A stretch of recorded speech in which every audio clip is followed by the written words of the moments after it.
Good afternoon. We welcome all of you to the second webinar on Insolvency and Bankruptcy Code 2016. Today we have Mr. Anil Goyal, Founder Chairman, AAA Insolvency Professionals LLP, and Mr. Hemant Sharma, Insolvency Professional Advocate, Partner, Sastra Legal. This webinar is in continuation of our first webinar held on April 20th, 2017. Today's webinar will cover corporate insolvency resolution process and some practical cases. We welcome you, sir. Thank you. Thank you.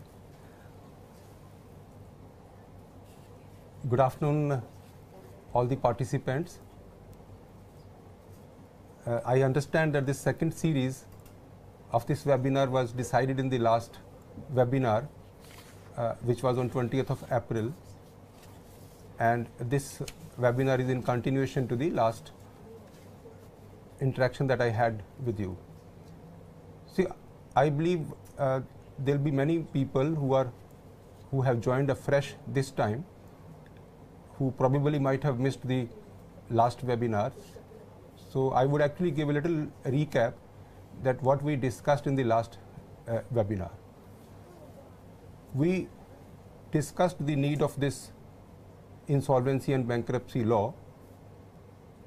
We also discussed how the stressed assets were being managed in this country before this, and we also discussed what are the options available now. We spent a lot of time on the belief that we have gathered amongst the professionals that this law is going to be really a fast-track law. We presented before the participants that various sections and various provisions in the code and the regulations which will ensure that this law would be implemented as per the timeline prescribed in the law. The timelines which actually have been very nicely being adhered to by the NCLTs also so far. We also discussed the provisions regarding malicious and fraudulent applications before NCLT, which is filed with an objective other than resolution of insolvency or liquidation. The application procedure was also discussed. Who can apply, when can apply, that was also discussed. Presently, what we think as if the person has been appointed as interim resolution professional. So we actually will take over from that stage of the CIRP. CIRP means Corporate Insolvency Resolution Process. So from today we actually will take it forward from the stage when the interim resolution professional has been appointed. So let me focus on, first of all, so I have a presentation. I am not sure whether you are able to see the presentation or not. So see, as per section 18 subclause C, interim resolution professional will constitute committee of creditors. The entire responsibility under the code is on the IRP for constitution of committee of creditors. And section 21(2) very precisely prescribe that the committee of creditors shall comprise only financial creditors. Now the financial creditors in this case can be banks and financial institutions, it can be NBFCs. Irrespective of whether the loan is secured or unsecured, the financial creditors are part of the committee of creditors. There can be unsecured loans from the parties, unsecured loans from the directors, their relatives, their associate concerns, and any other person who has given a loan to the company, any other person who has given a loan to the corporate debtor. See, in this case, it is very important to understand see what is the definition of financial creditor. So for understanding the definition of financial creditor, we need to understand the definition of financial debt, which is clearly given in subclause 8 to section 5, the section which is giving all the definitions for this chapter. So in that particular section, the debt means, see, this financial debt is any money which is borrowed against interest. The definition there is which is disbursed against the consideration for the time value of the money. Now the time value of the money is something which is very important to understand. The time value means that the time that the money is being used by the corporate debtor, and there is a consideration related to the time. So that means there is a consideration related to the time, means like lower the time, lower consideration, higher the time, higher consideration. So that is called interest, or it can be called in any other manner, any other name, but it should have a time value of money. So that is what is called financial debt. It can be in the shape of bonds, it can be in the shape of notes, it can be in the shape of debentures, it can be in the shape of term loans by the banks and financial institutions. It can be even working capital, because in the working capital also the interest is applied based on the time that the money has been used by the corporate debtor. In the case of leases, there are two kinds of leases. One is an operational lease and one is a financial lease. In the case of financial lease, it is a financial debt. In the case of operational lease, it is an operational debt. The financial lease is where the amount which is like, this is totally defined. The company law is also defines the difference between the financial lease and the operational lease. The bill discounting, bill purchase, these are also kind of financial debt. Then forward contracts for the purchase of foreign currency, for purchase agreements, derivative transactions, all these are kind of financial debt. So once the financial debt is understandable, then it is very easy to understand the financial creditor. The committee of creditor will be constituted by the financial creditor only. Now there is a scenario that in any corporate debtor, the loan has been given by the directors, the loan has been given by the associate concerns, relatives of the directors, or any other person who is related to the management, related to the shareholders. So those people, they would definitely be part of the committee of creditors, but they will have no right to vote, participate, or discuss any matters in the committee of creditors. So when we are constituting the committee of creditors, then in that case, one is the financial creditor. Financial creditor with the definition that I have said. So any related party to whom a corporate debtor owes a financial debt shall not have any right of representation, participation, or voting in the meeting of committee of creditors. So this is very clear. Although they will be part of the committee, but they will have no right to vote. Now, as a financial creditor or as an interim resolution professional, you need to understand the other concept, that is the concept of voting share. In the committee of creditors, there is a concept of voting share of each member. Now, the voting share is determined based on the financial debt, based on the amount of financial debt. For example, the total financial debt based on the claims received by IRP is 100 crores. And one financial creditor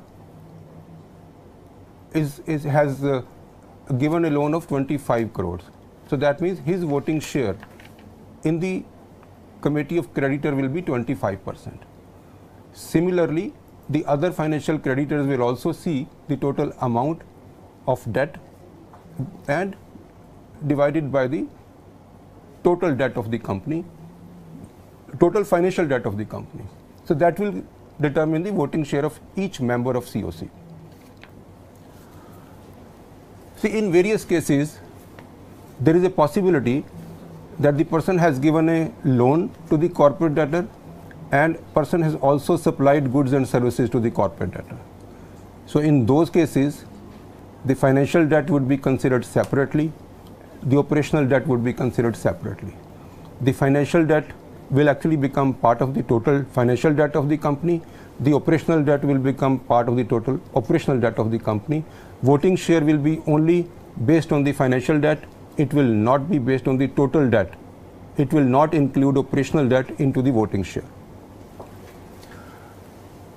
In any case, in case any operational creditor, the operational creditor assign his right to any other person. An operational creditor sells his rights to another financial creditor, so the operational creditor cannot get converted into financial creditor. Now, let me give an example to you. Party A supplied goods to the corporate debtor.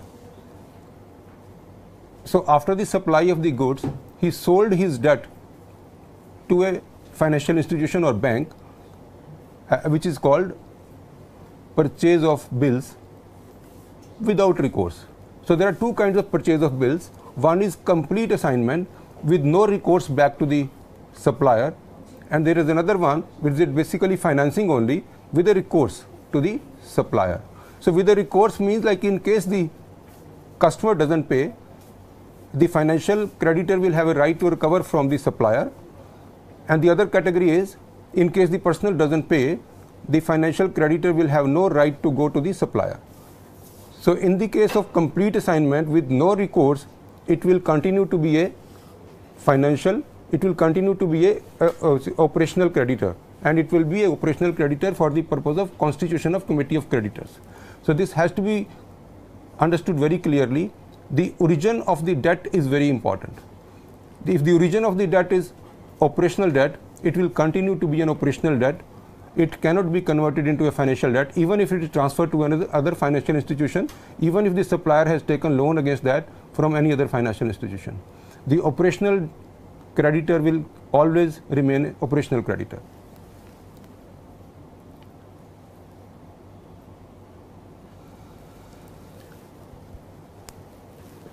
So, in the case of consortium arrangements, or in the case of syndicated facilities, or in the case of issue of securities like debentures, so there is an option available. Normally, in the case of debenture holders, the debenture trustee will actually become part of the committee of creditors. In the case of consortium arrangements, each member will have a right to be a part of the committee of creditors. In the case of syndicated facility also, each member will become part of the committee of creditors. So the member is only one. See, let us give an example. If it is a State Bank of India, and the State Bank of India has given loan to different units of corporate debtor and through different branches in the country. See, when it is a case of formation of committee of creditors, State Bank of India will be considered as one. However, the total amount of debt will be consolidated in one. So this will be considered as a total value of the financial debt, and according to the total voting share will be determined in this manner.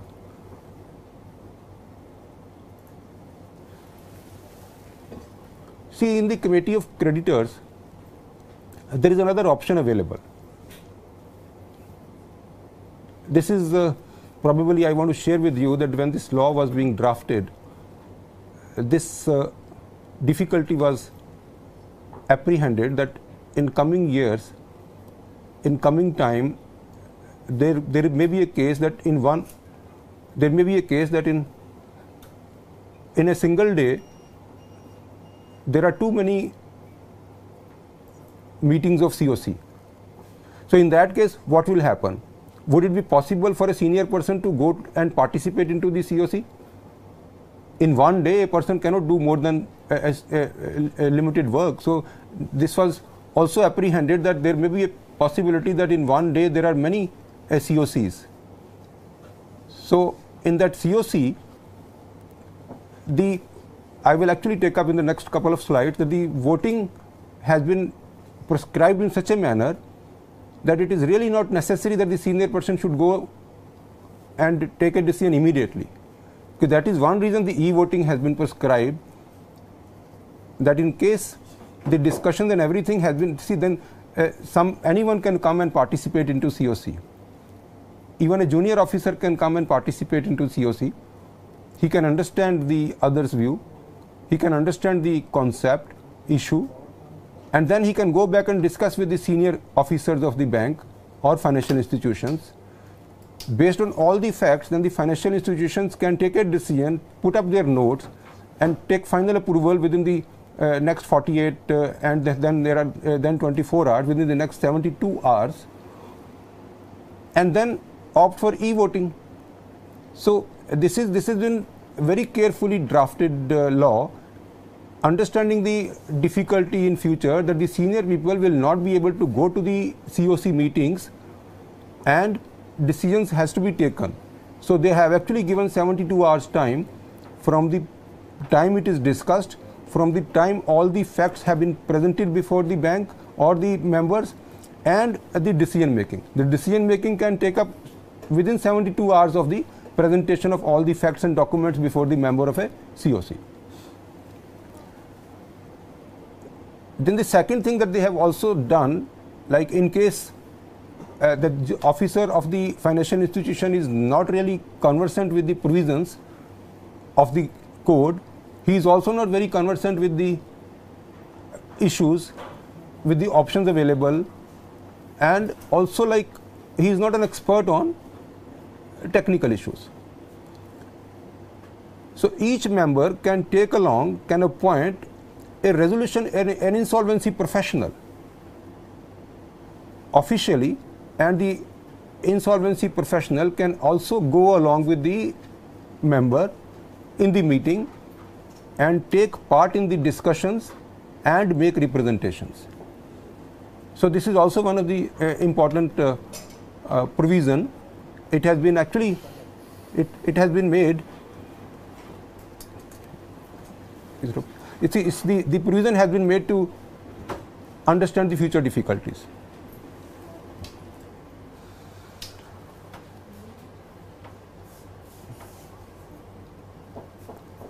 See, this committee of creditor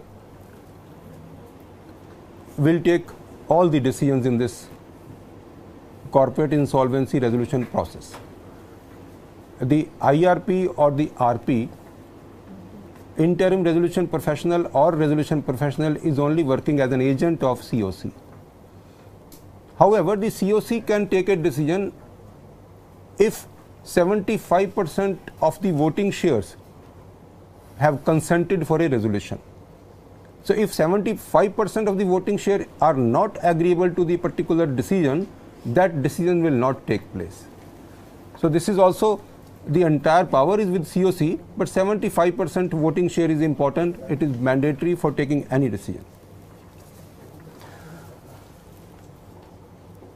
So this is one segment of the committee of creditors where the financial creditors are the members, because the company has taken loans.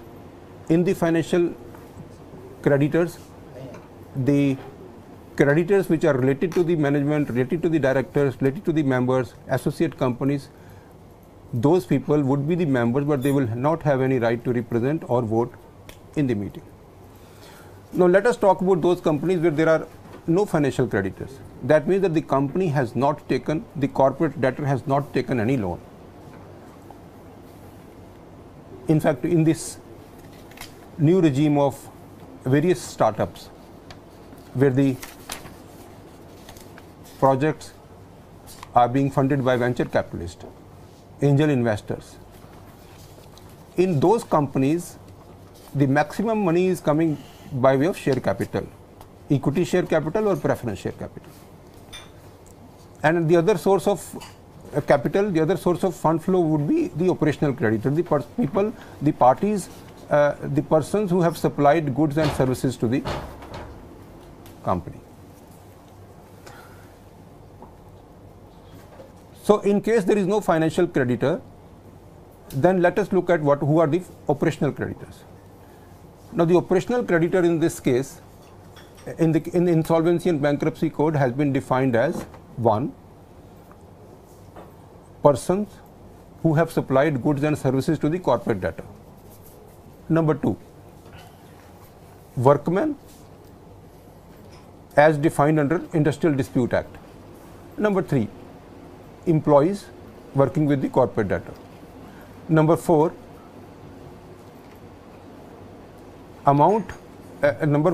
the state government departments, central government departments and local authorities, in case there is any amount due to them.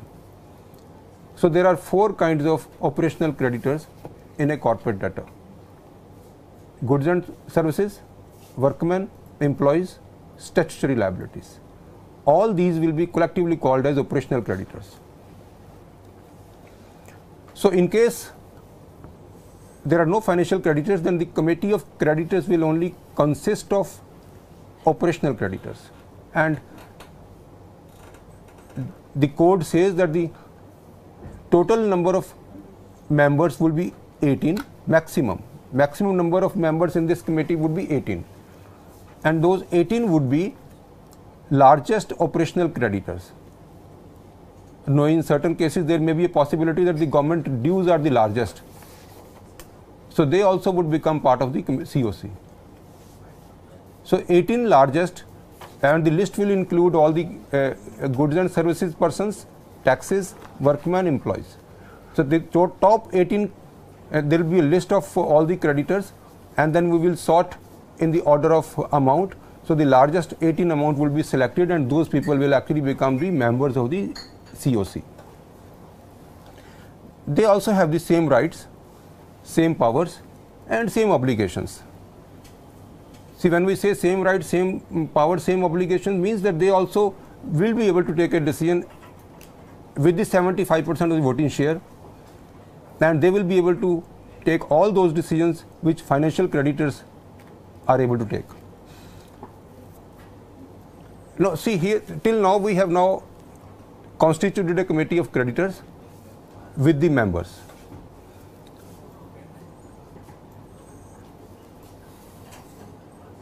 Now let us see when the first meeting of the committee of creditors will be held.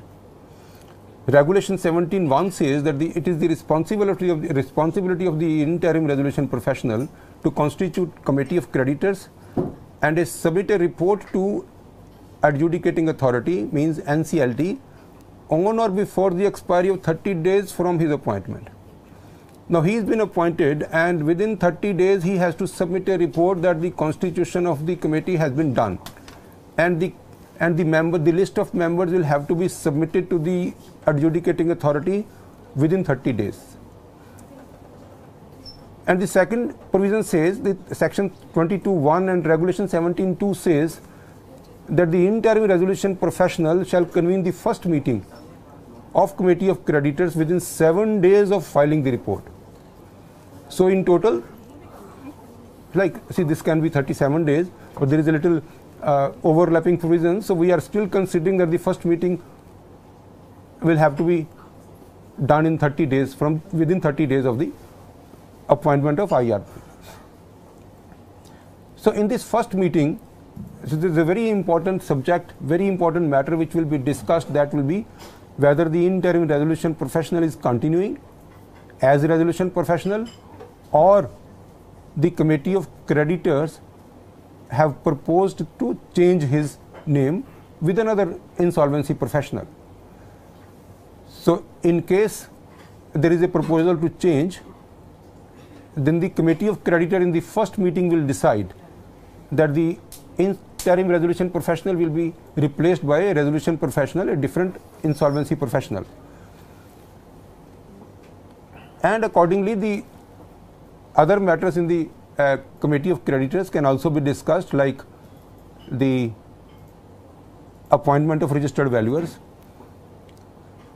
their remuneration, the remuneration of interim resolution professional, and in case the resolution professional has been appointed, then the remuneration of a resolution professional also. So in the first meeting of committee of creditors, so there are many important matters that has to be discussed, including the very important issues of continuation of the business of the corporate debtor.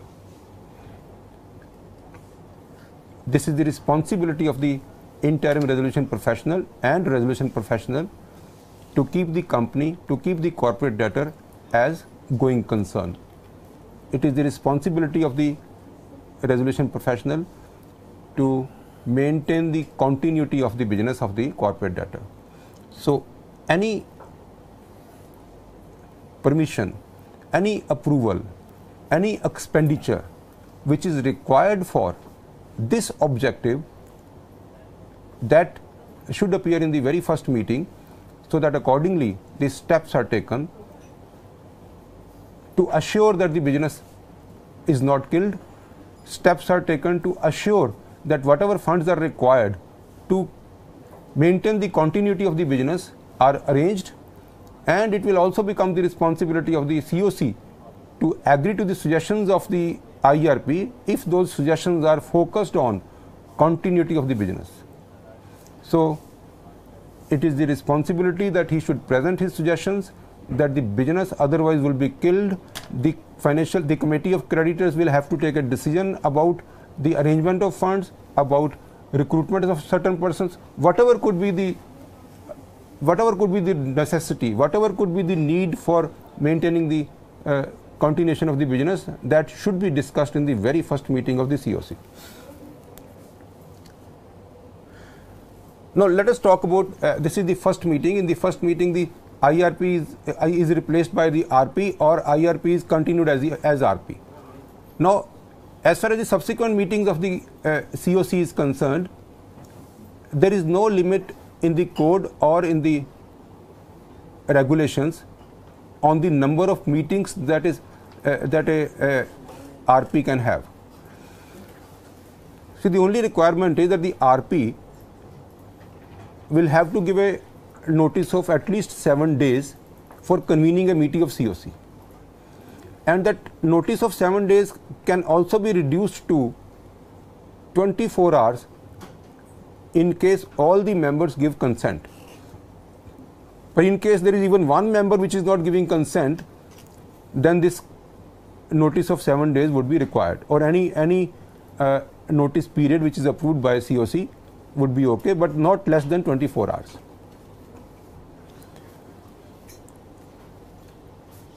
In case the committee of creditors or any member of committee of creditors want to convene a meeting, then they can also direct a resolution professional to convene a meeting of COC.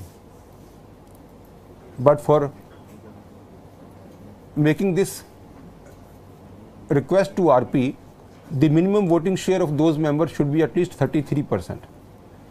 So in case 25%, in case members having 25% voting share ask RP to convene a meeting of COC, he may not agree.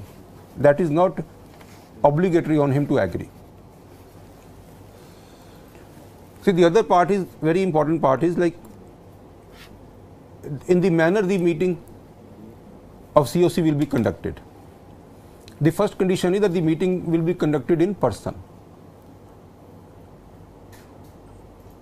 And also there will be an option of conducting the meeting by video conferencing or other video and audio means. So what I have seen is, like, in case in the notice itself, when the IRP is giving a notice for the meeting, the IRP need to ask if any member is interested in participating in the meeting in video conferencing, then the member should inform the RP so that the adequate arrangements are made for video conferencing.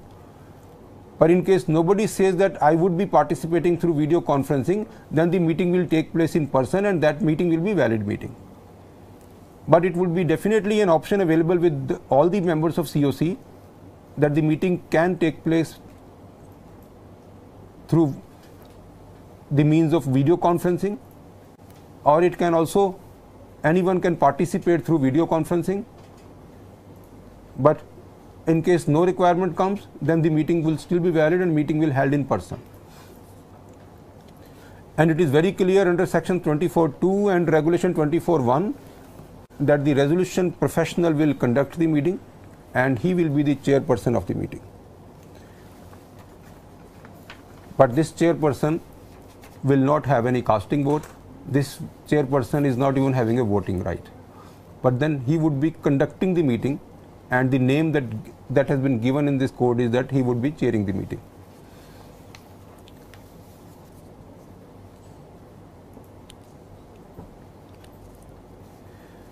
So for each meeting of committee of creditors, the resolution professional is under obligation to send a notice to following parties. 1. Each member of the COC. 2. Each member of the suspended board of the corporate debtor. 3. Some of those operational creditors or their representatives. I am saying representatives in the case of workers, or in case of employees, it is also possible that they can represent through their representative. But the only condition is that they should at least be 10% of the total debt of the company. I would like to give an example here. I had given an example here that the financial creditors were 100 crores. Now think of a situation that in a company there are 50 crores of operational creditors also. So the total debt is 150 crores. So in this case, in case there is a operational creditor, or there is a group of workmen or group of employees who have a total debt of more than 10% of 150. So that means in case there is a total debt of more than 15 crore, either due to employees collectively or workmen collectively or any one operational creditor. So they also would be invited for the meeting. They would also get the notice for the meeting. However, the operational creditors have no right to vote in the meeting. Similarly, members of the suspended board of the corporate debtor also have no right of voting. They have no right to participate, discuss in the meeting. Primarily, the COC would be governed by financial creditors, and in case financial creditors are not there, then largest 18 operational creditors. So the power center in the entire corporate insolvency resolution process is either financial creditors in case they are available, they are existing. In case they are not existing, then operational creditor. So there is also provisions regarding how the notice would be served. So it is stipulated that the notice should be served at least 7 days before the day of the meeting, which can be reduced to 24 hours if approved by COC, and that approval has to be in writing, and then the notice has to be in writing. It can be given by hand delivery or it can be given by post. See, like while there is a provision that the notice can be delivered by hand delivery or notice can be given by post, there is a mandatory provision that the notice also would be served electronically, mandatory. So that means that the mail is a must on the email address which is last available with the RP, that on that particular mail it has to be sent. No, like actually the law has gone in such a detail, the regulations have gone in such a detail that they have even prescribed the manner that the email can be sent. They have even prescribed that the email can be sent as a text. They have also prescribed that the email can be sent by way of an attachment. And when we talk about attachment, they are saying that it can be even it should be PDF or any non-editable format.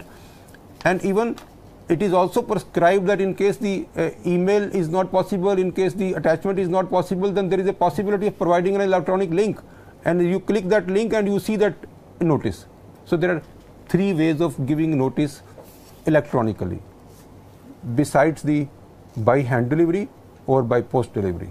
So this is the kind of detailing which has been done in the code and regulation, and it is also very specifically mentioned there what should be mentioned in the subject line and what should be the contents of the notice, and what kind of detail would be given regarding place, time, and what kind of detail would be given whether the video conferencing is required or not. Even the details of e-voting will have to be incorporated in the notice. It has to be very well clearly mentioned in each notice that in case all the members would not be present, no decision will be taken in the meeting, and the voting will shift to e-voting. But in case all the members of COC would be present in the meeting, then e-voting is not required. But in case all the members of the COC are not present in the meeting, then the voting will shift to e-voting, but voting is must.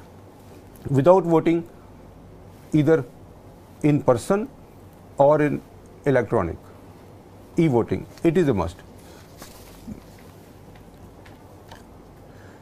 So even the resolution professional has been guided how to maintain the records of emails sent, how to maintain the records of notices sent, which way the records will be kept, which way the video conferencing records will be kept. So these are all very, very specific instructions, specific guidance, specific regulations which has been given in the code and regulations. And the objective of all this is that complete transparency, complete documentation, and complete fairness in the CIRP regime.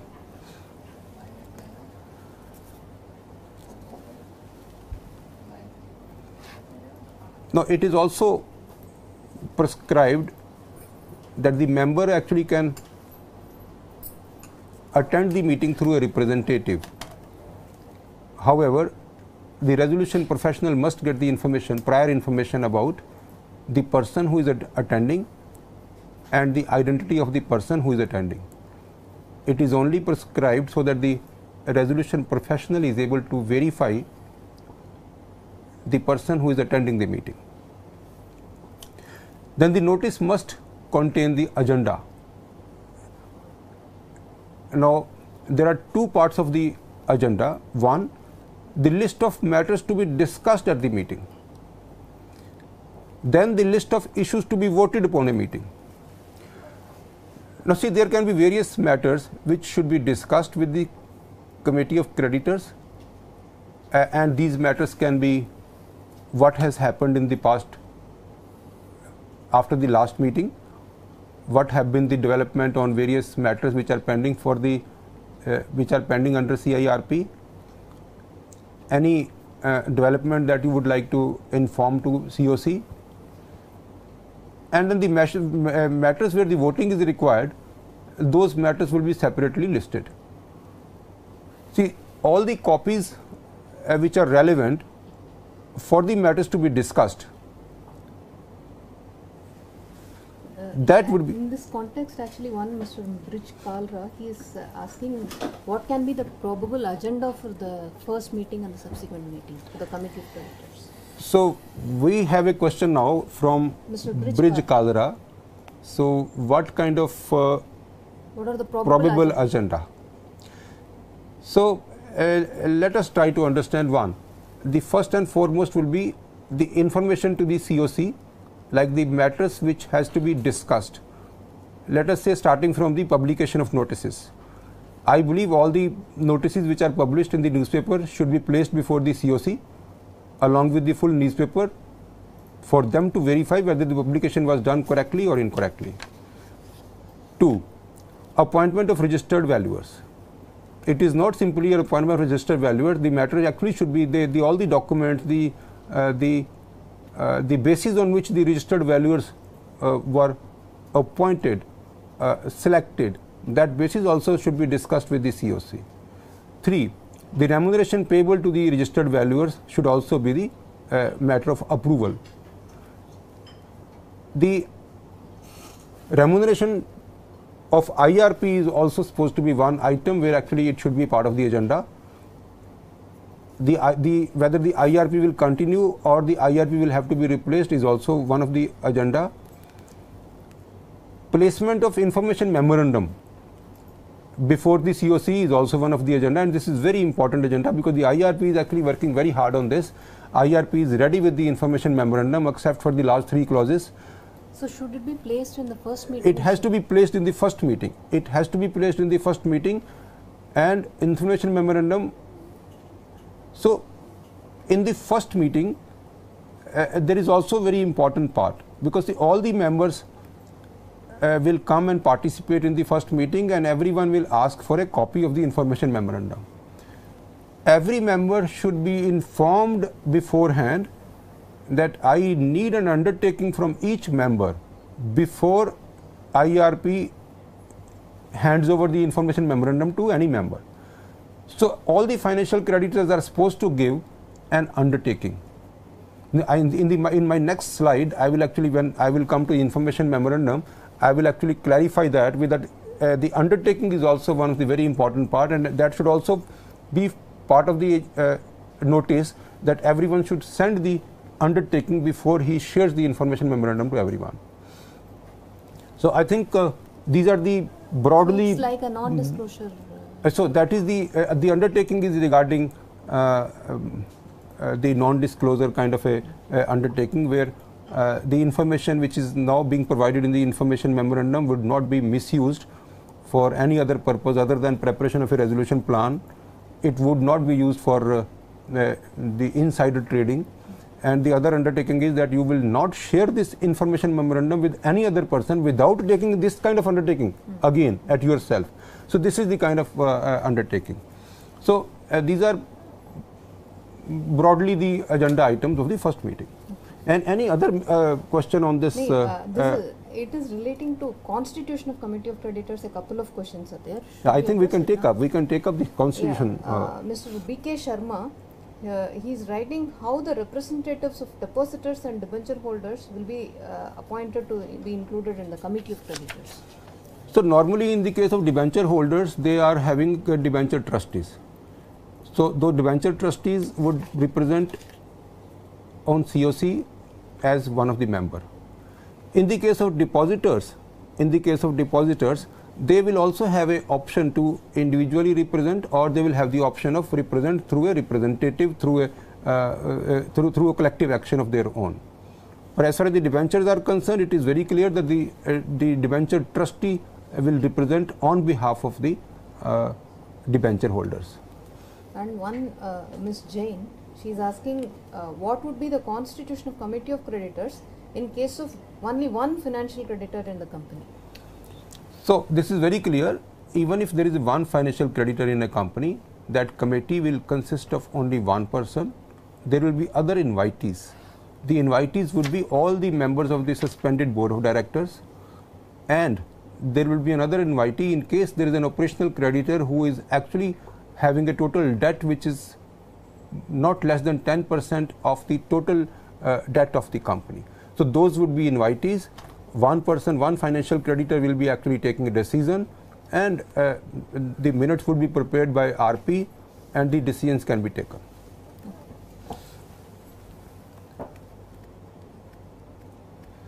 So I already have explained to you that the voting can be done by person, and in case any one member is missing, then the voting will shift to e-voting. The process and manner in which the e-voting is being done presently, there is a service being provided by NSDL. There is a portal on which e-voting facility is available against a charge. You can hire that facility, circulate that link, and before you circulate that link, for each resolution you will have to present a resolution, and then after that there is a option of saying yes, no, or abstain. So each member will actually go to that link of NSDL or any other company who may come up with the e-voting facility will read each and every resolution, and for each and every resolution there will be a separate voting, yes, no and abstain. So then after each and every resolution that you vote for, and then finally you submit that. So after everyone submits, after the expiry of the 24 hours, this e-voting will be open for 24 hours. After the time is finished, after the time lapses, the automatic result will be out whether the resolution has been passed or not. Since the voting shares are already fed into the NSDL portal, so it will actually give you a detail whether the resolution has been passed or not.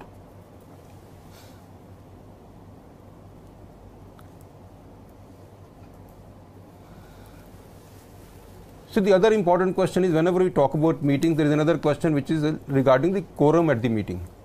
So in this case, regulation 22 prescribed that the quorum of the meeting is 33%. But then this is a very, very important law. This is this law has been drafted very carefully. So the 33% of the voting share is the quorum present in person. In case even 33 voting share people are not there in the meeting can automatically stand deferred, adjourned for the same time, same venue next day. And in case in the next day also, if the quorum is not present, the COC can take decisions. The COC can take decisions, but then what is important is, in case the people are not available, then it has to shift on e-voting. In case 100% of members are not available, then the meeting would take place, but the voting will shift to e-voting. So even if the quorum is 33%, although there is an option with the COC can actually say that in this CIRP, the quorum is now increased to 50%. There may be a possibility that in some cases the quorum is 50%. The COC decides that the quorum will be 50%, and especially in those cases where there are only two financial creditors and both are having almost 50% shares, so they can even decide that the quorum will be 60% in this case, so that no one person can come and have a meeting and take a decision. Although there is another protection of e-voting. In case both the members are not available, the e-voting. But still, they have made it a provision that it can be increased by the COC from upward of 33%, but not downward.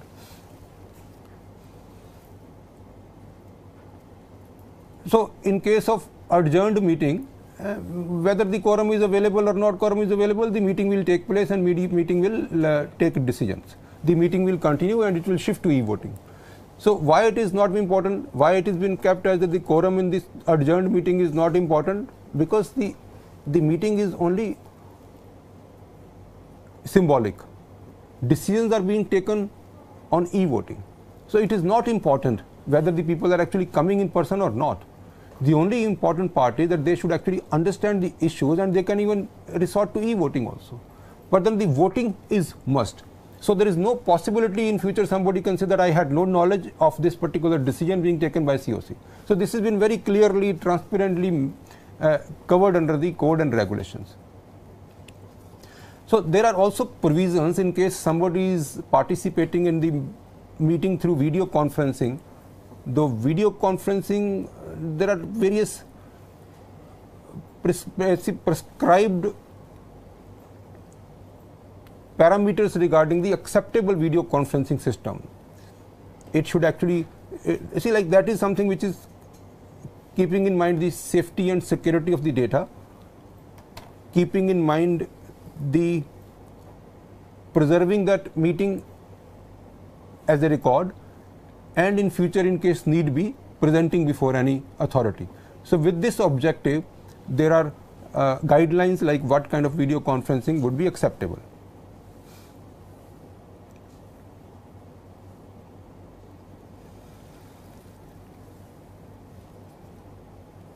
So like this is the responsibility of the resolution professional to conduct the meeting in his capacity as the chairman of the meeting.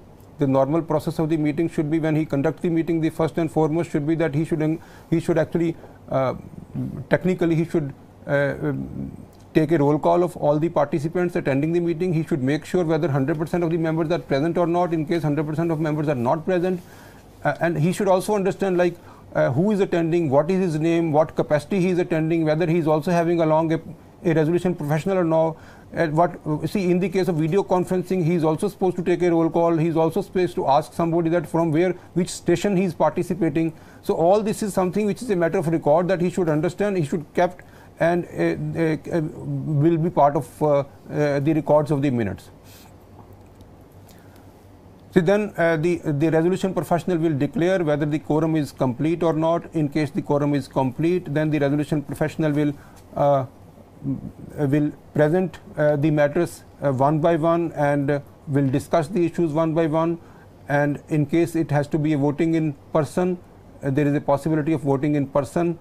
But then there is, I haven't seen like, unless everyone says that yes, there is no resent from everyone, 100% people were present there and the meeting has actually taken place, then e-voting is not required. But the evidence of 100% members being present there is their attendance record. And when they participate into the meeting, they sign a attendance register along with their name, their authority and the member they are representing. Immediately when this meeting finishes, in case 100% members are available there, that means that all the resolutions are passed or failed. Minutes will be prepared immediately and it will be circulated within 48 hours. Now the second situation is that the 100% members are not available, so the voting shifts to the e-voting. So even then also immediately the resolution professional will prepare minutes, and after preparation of the minutes will circulate the minutes along with the e-voting links, along with the matters which is already discussed in the meeting and the matters where the voting is required. So the members of COC will receive minutes, will receive the discussions in the meeting, will receive link, will log on to the link and will vote for each resolution.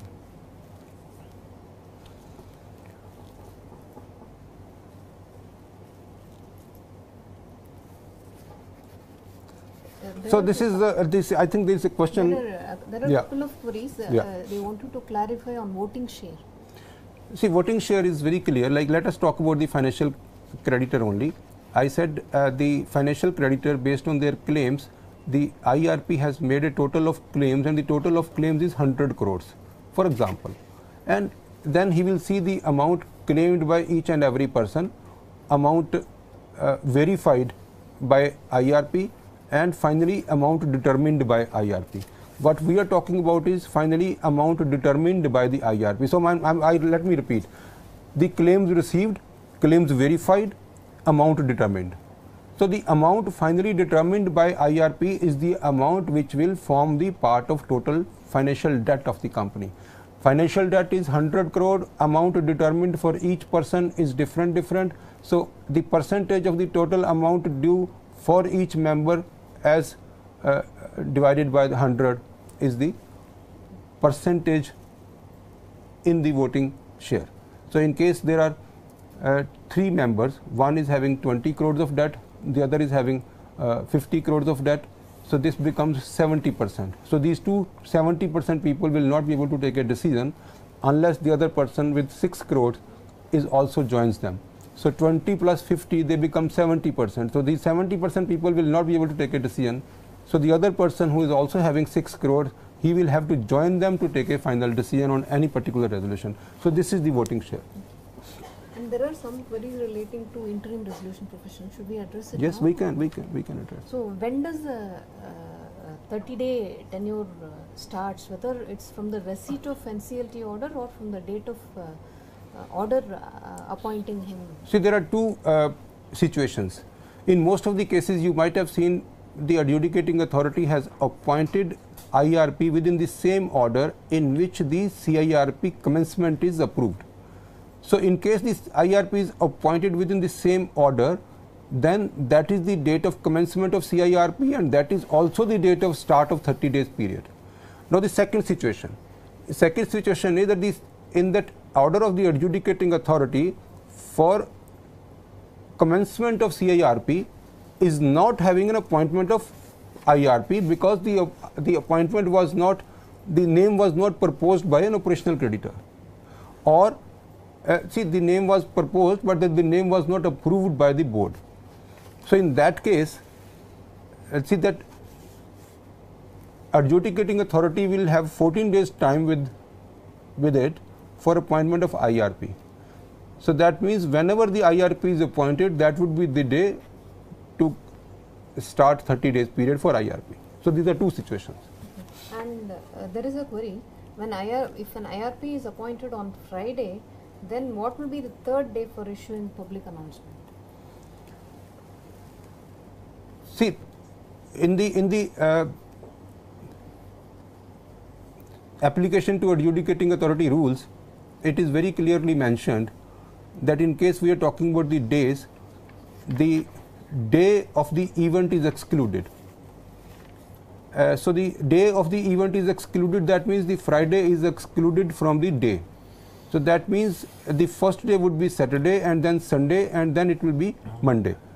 So according to my understanding, the weekends are not excluded in the days. The weekends are part of the number of days, may it be 14 days, may it be 30 days. So there is no such judgment so far that the 14 days or 30 days or 7 days will be calculated based on the working days of working days. So it is not based on working days. The only thing which is mentioned in the rules is the day of the event is excluded. So the Monday would be the third day. Can I take CIRP initiation against the time barred date? No, as far as the time barred that is concerned, no. First of all, if it is already been decided by any court that the debt is time barred, then it is not a question of default. The debt has already been declared as time barred by any court. Then it is not a fit case for filing an application for CIRP.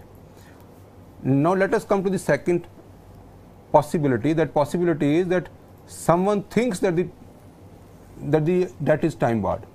It is only somebody's observation that somebody's might see. Then it is a matter of adjudication whether the debt is time barred or not.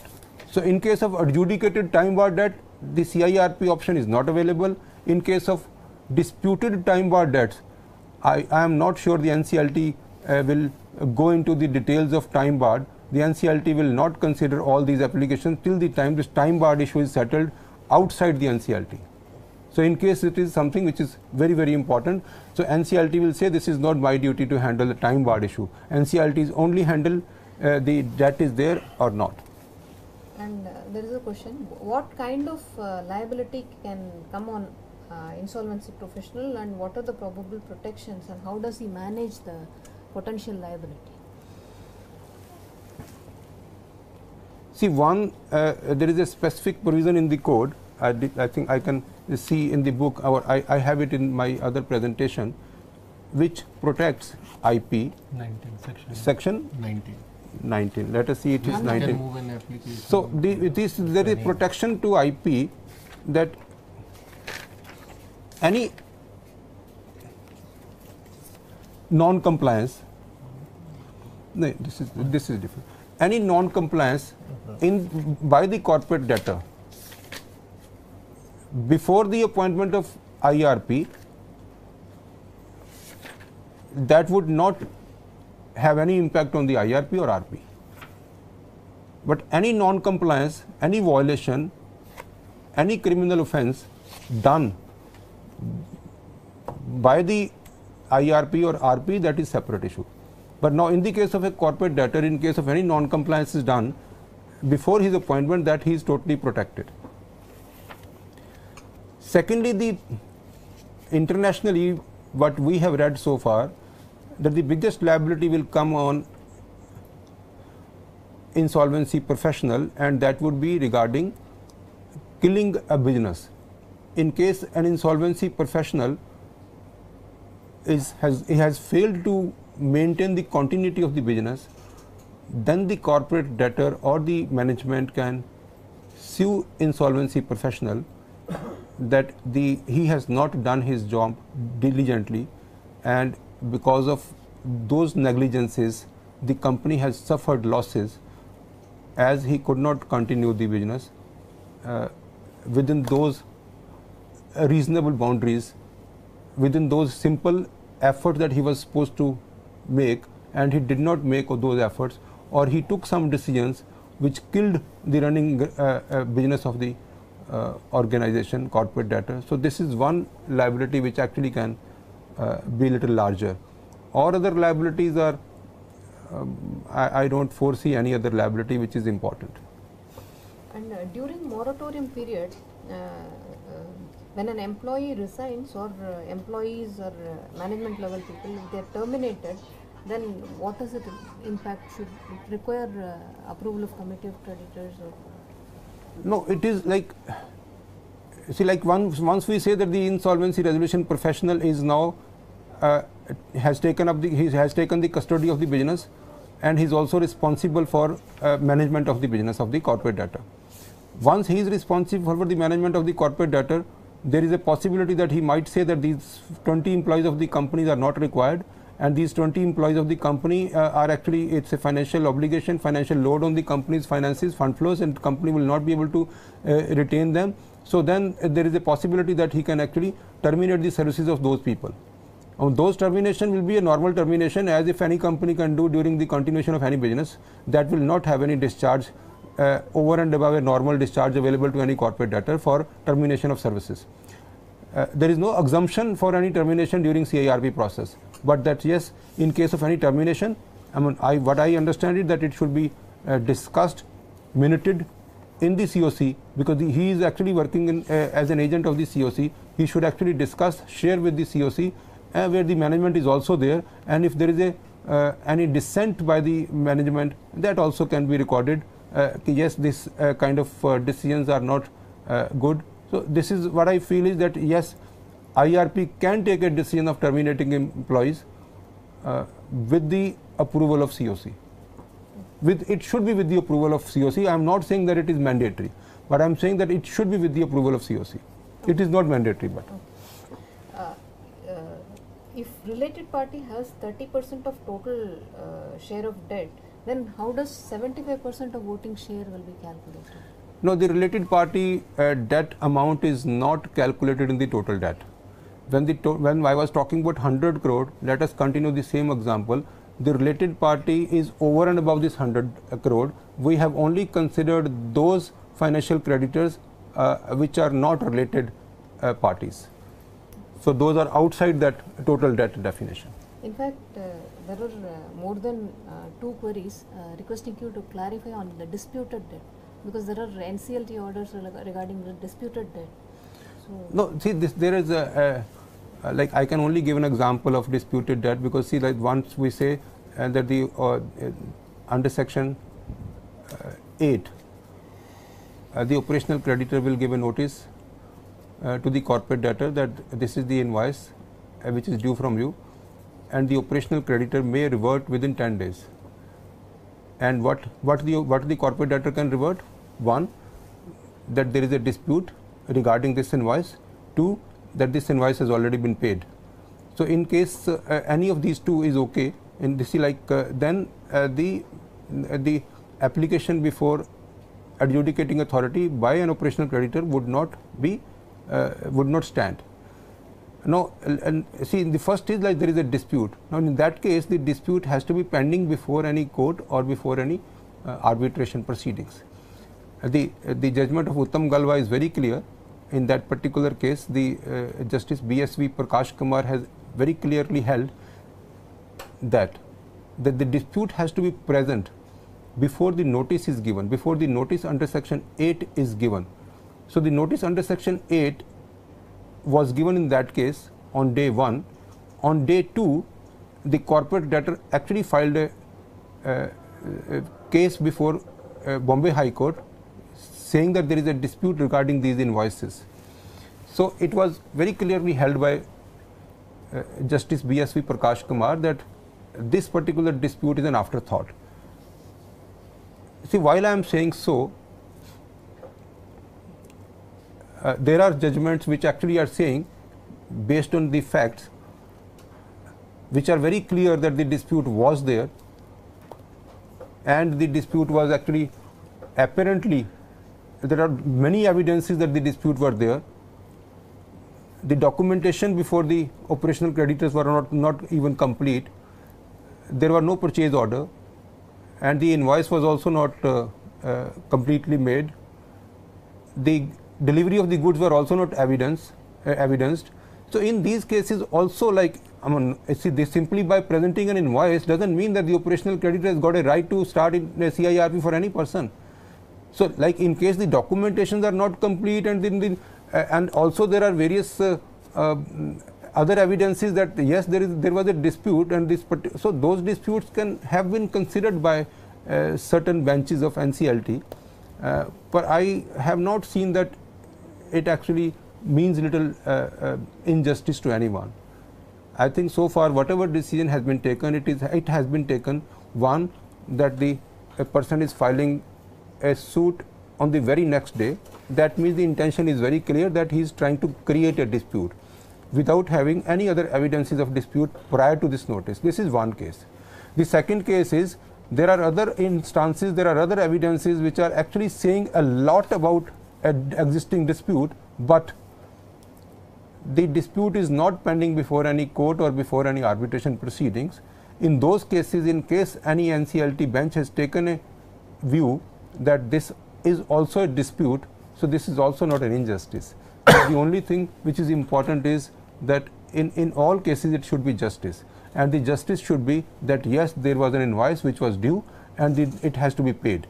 In case it has not been paid, the application under section 9 should survive. This is for Mr. Anil and Mr. Hemant. What are the practical challenges that you face when you take up the role as interim professional or resolution professional? The practical challenges for an IRP, for an RP, are many in fact. The first practical challenges are the capacity of IRP or RP. Think of a situation that a case is actually a very large case, where there are lot many creditors and there are lot many receivables on the other side of the balance sheet. I have a case with me where the total number of debtors are 147, and the amount due from those debtors are about 300 crores. It is my obligation that I should actually understand whether these receivables are genuine or these receivables are not really recoverable. So in that process, for the purpose of arriving at, for the purpose of determination of liquidation value, I will at least write letters to all those receivables.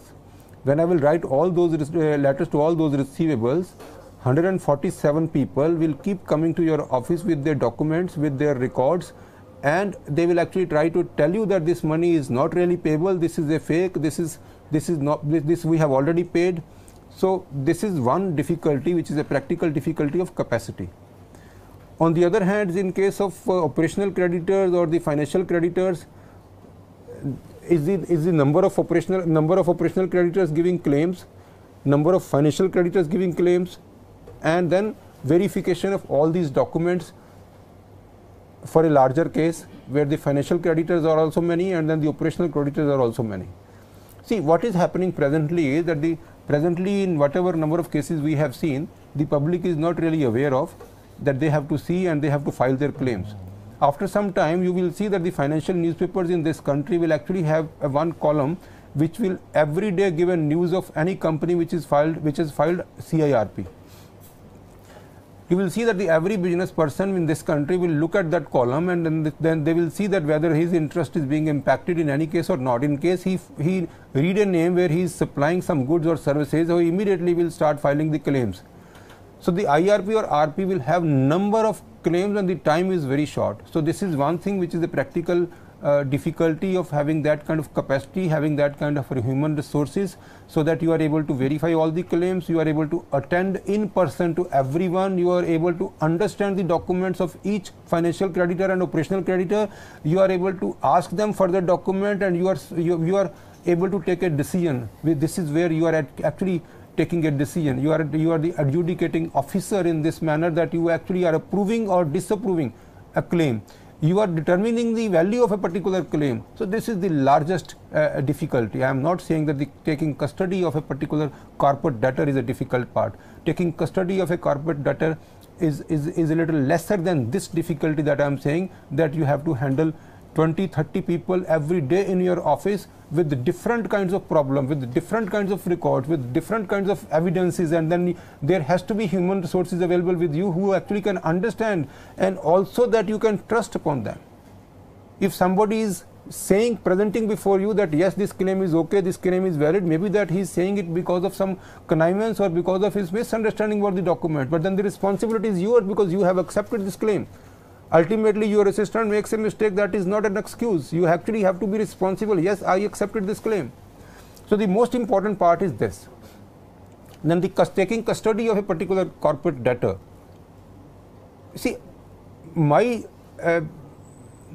opinion about taking custody of a corporate debtor is very simple.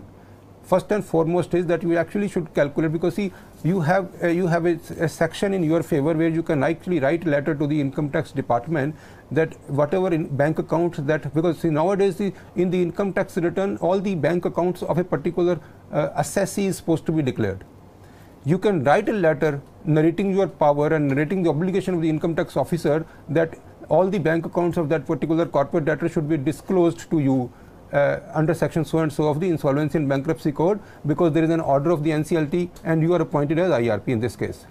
Once you have the information about all the bank accounts of that particular corporate debtor, then you can write letters to all the corporate debtors and say that there is no debit possible after this, and I would be the only person operating these accounts, or the person I would authorize for operations of these accounts. So first and foremost is that the financial power of the existing management is taken away. Second is that you actually have to send your people, in case you have human resources, you have to send your people at all places where there are assets or there are stocks. So you take videography of those places, and in case possible you take inventory of the stocks, you take pictures, and that's it. You see, let everything continues. You don't have to put your lock and key everywhere. You don't have to put your people everywhere. You don't have to put your security everywhere. It depends upon the circumstances. In case there is a hostile environment, that is a different. In case there is no hostile environment, that's a different.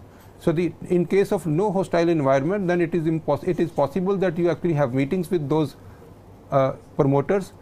You discuss with them the benefits of CIRP, the way they actually can resolve the insolvency, the way the company can turn around, the way they might even get a lot of waivers of operational obligations, operational liabilities, or even statutory liabilities.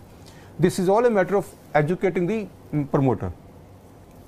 Once the promoter is educated, then he will actually become your friend and he will start actually discussing the business with you. And this is what is custody, because in case you take the financial power with you, you take the inventory of the stock, you take the inventory of the fixed assets, you verify books of account, you put your own person there on the books of account and on operations on day-to-day basis. This is what is custody. So this is a little easier than handling the claims and receivable part of it. Yes, Lakshmi, what Mr. Goyal has said, that is also equally correct, but the practical problem which I have been faced in the verifying the claims to determine the amount, because when one of the case I faced a problem, like Mr. Goyal said, yes, our job as an IRP to verify the claims, to determine the amount, and here the provision of the 10% of the OC if having the total debt of that, so he is also, you have to send the notice to him for calling in the meeting. So in my case I determined the value, but OC said no, because I reduced the value on the basis of the document which the company provided. But he said no, my value is this, if you do not send me the notice to me, so then I will file an application before the NCLT and by saying so that you are going biased against the operational creditors against me and not willing me to involve into the meeting. Although I told him that the provision is this is the only meeting for the financial creditor. If I will send you the notice also, you cannot be able to vote into that meeting. But he said, no, your value, how can you reduce my value? The mindset of the public or the entrepreneurs in the large is that if you are claiming 100 rupees amount and I determined is 80, so he said you have to prove it how you can reduce my value from rupees 100 to 80. That is the first practical problem, which Mr. Goel rightly said, so that the awareness in the entrepreneurs or in the businesses, because the company in which I have been appointed is in Bhavandi in Mumbai, and all the because it's a textile and the units are closed, so people are not so well versed with this IBC. So you just communicate with them. The best the process which I adopted to communicate with them. Of course, for that your team should be there, or like he said, so that for the determine the claim of the debtors. Equally, I faced that problem also, because if I saw so many of debtors are there, so how should you collect that money from them? So approach, manage especially workers. Absolutely. In my case, I am lucky that company is not operational, but that is another difficulty in other cases also. The workers, to deal with the workers, because their mindset is that like someone has been appointed by the court, and now the everything or the custody into the hands of that fellow. So their job insecurity immediately comes into their mind. So we have to teach them and communicate with them that nothing has to be happened.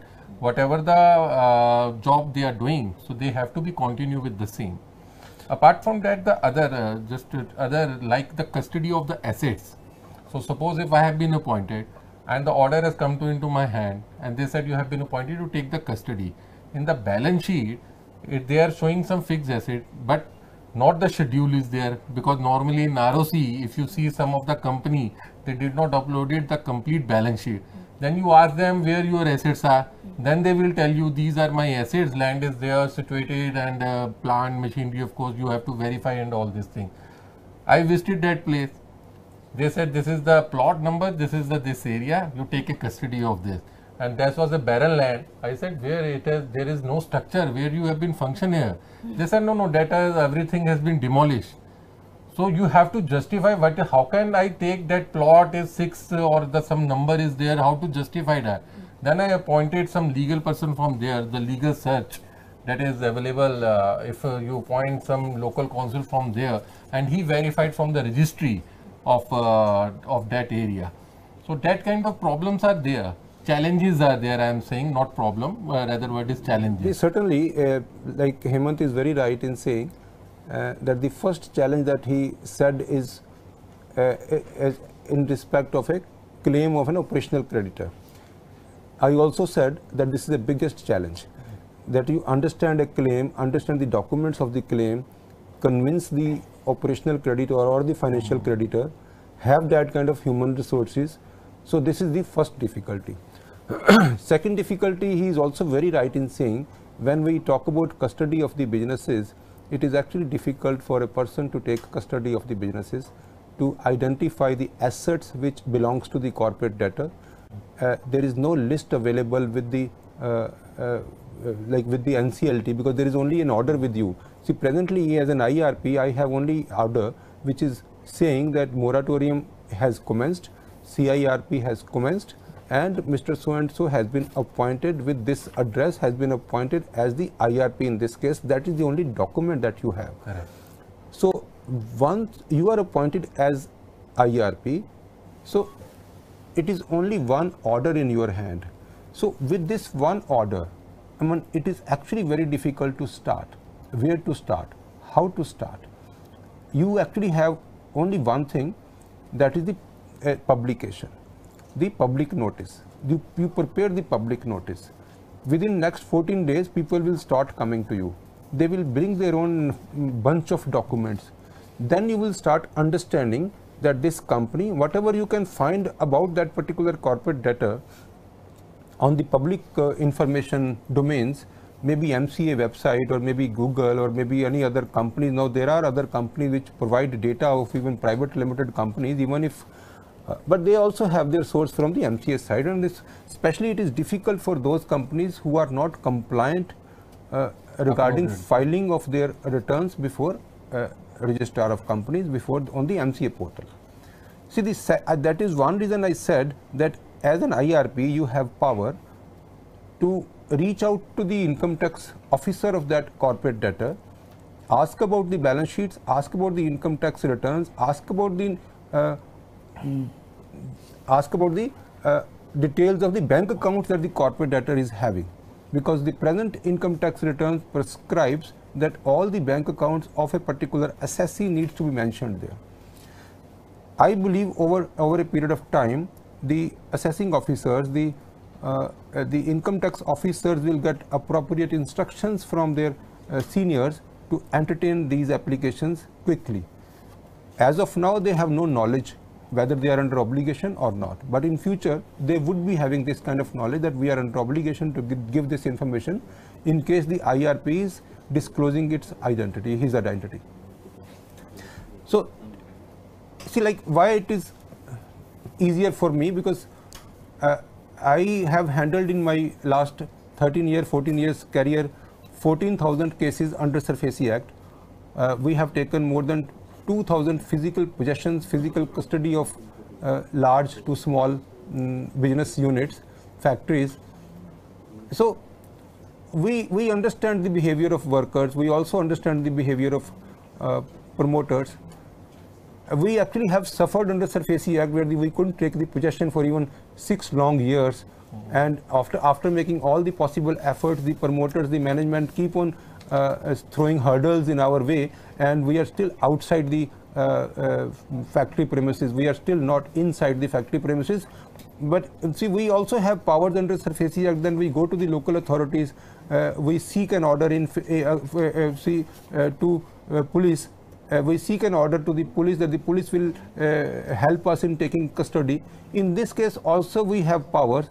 We can actually make an application to the NCLT, and NCLT will issue an order to the local authorities for extending necessary help, and that help can be providing police force, that help can be clearing the path from the group of workers who are not allowing us to go inside and take custody of the properties or assets of the company.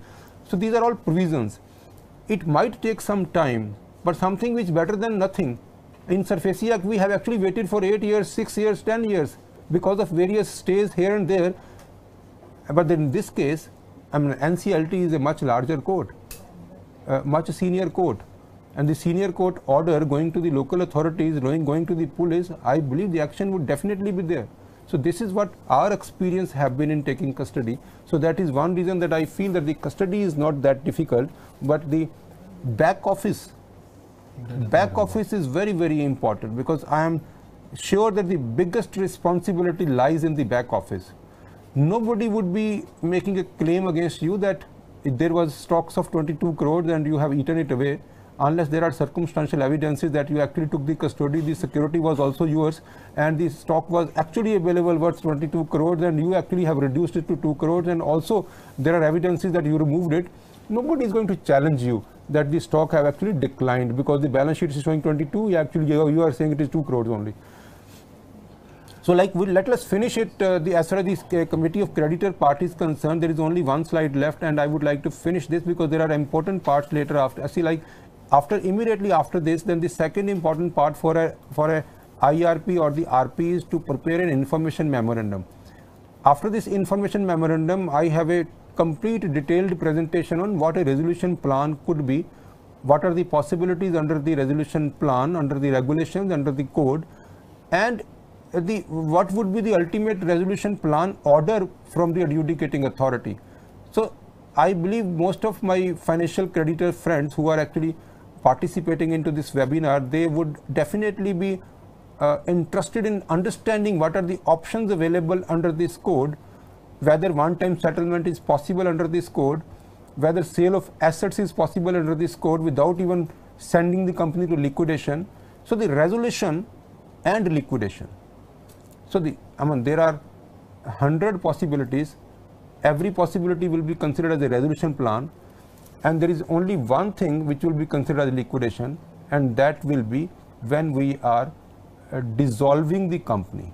In case we are not dissolving the company, it is not a dissolution, it is not a liquidation. Even if we sell the entire assets of the company to somebody else, but the corporate debtor as an entity continues after the resolution plan is approved. In the resolution plan, if the company is continuing with zero asset, with zero liability, it is still a resolution plan and not liquidation. So it is very clear the liquidation is only those where the company is actually being liquidated, the company is being dissolved. So let us completely, so there is one thing which is very, very important for all of us to understand, that during the CIRP, the resolution professional has powers, but limited powers.